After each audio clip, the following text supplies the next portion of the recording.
नेब सखर पारां हैदराबाद में कार्रवाई करे ज़मीन जे गैर क़ानूनी अलाटमेंट के केस में असिस्टेंट कमिश्नर लतीफ़ आबाद के गिरफ्तार करे वरितो आहे।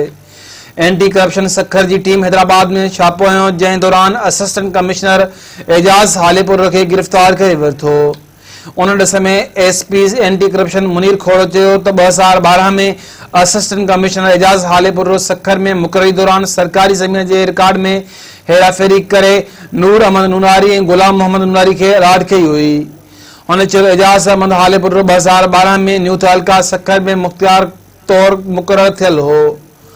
एंटी करप्शन अमलदार चयो त ॼाणायल कामोड़े तरफां गैर कानूनी तौर अलाट कयल सरकारी ज़मीन जे करोड़ रुपया मालियत आहे।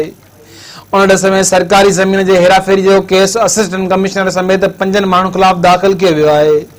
केस में नामज़द ॿियनि जवाबदारनि की गिरफ़्तारी लाइ पिणु छापा हया पिया वञनि।